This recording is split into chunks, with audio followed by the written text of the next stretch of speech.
Well, to tell us all about it, we can go live to Billy and Susan in Shetland. Good morning, guys. Morning. Wow, it looks Good morning. absolutely beautiful there. It looks like the first scene from the documentary. It's very similar this morning. We've got a lovely morning. It's calm weather. It's well, it rained for a moment, but it's dried up again. No, we've got a super morning up here today. And that was one of the reasons you moved to Shetland, was really kind of for a better life, for a more peaceful, a slower pace. Is that right? Yeah, I mean, I was brought up in Shetland. I left when I was 17, but me and Susan used to come up for holidays, and we loved the place. We loved the peace and quiet. We loved the tranquility. And we had pretty busy lives in Aberdeen, and busy jobs, lots of hours being worked, and we just thought, you know what, it's time to slow down and go back and enjoy the peace and quiet that Shetland has to offer. And it looks... Yeah, I mean, even that fair old sweater's doing the job for me. You're looking absolutely smashing this morning. Ravishing. Now, take us back to the beginning. So, you know, you're doing your thing and you're enjoying your life, and then one day this otter Molly just turns up on your doorstep.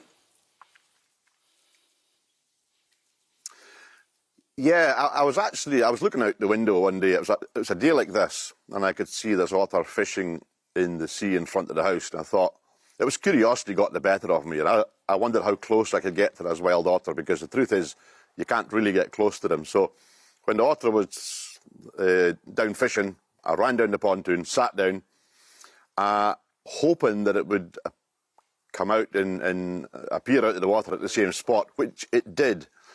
It never saw me. It just sat there and ate this crab, and then halfway through it turned and looked me straight in the eye for about 3 or 4 seconds, and then it just went back to eating its crab. I think that was the moment that I realised this was not a normal situation, because otters would normally run away pretty quickly. And then how did the relationship progress? Because then you started feeding Molly a little bit more, and the lady has very expensive tastes, I heard. She particularly likes salmon. And then what happened next? Yeah, absolutely. Well, when I looked at her, it became very apparent that she was really, really thin. I mean, she was skin and bone, and you could see the skin hanging off her and her bones sticking out. So I thought, you know what? She had a sparkle in her eye. She looked healthy, but just very, very hungry. And so I thought, well, I'll feed her. That's pretty easy. So I went and got some fish, and I put it in a box on the pontoon, just in their box so the seagulls couldn't get it. The fish disappeared, so I went out and put some more the next day. That disappeared until eventually one day I was putting the fish out just as Molly came out of the water, and she caught me. And I think that was the moment when she realised what the source of the fish actually was. And yeah, that's when I guess the kind of special relationship started.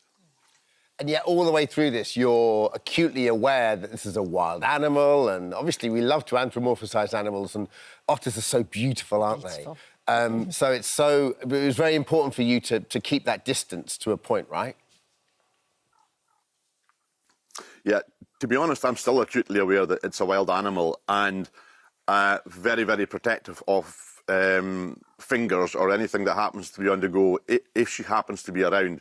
She doesn't come around as much now as she used to, but yeah, when she was young, you just had to remember she's a wild animal, but there's another side to it. We never wanted to domesticate her, and so we did our best to try and keep that boundary and let her live in the wild, and she does. We see her regularly going past, living her best life with her wild otter friends. With Bozo as well. Susan, how was it watching this relationship develop for you? Because you also say about there was a smile that stayed on his face when Molly came by, and when Molly came to visit, Billy's whole demeanour changed. So that must have been nice for you to see that relationship. Completely. When we moved back up here, we were building an extension on our house. We were building a shed. Billy's father had passed away. COVID came. Billy's mum died. We came up here for a quieter life, but for those first 3 years, it was anything but quiet. And then this she was the best thing to call her was a breath of fresh air. When she arrived and was looking for Billy particularly, she wasn't never that keen when I went out, because I would quite often get her into trouble. But, you know, she just was always looking for him.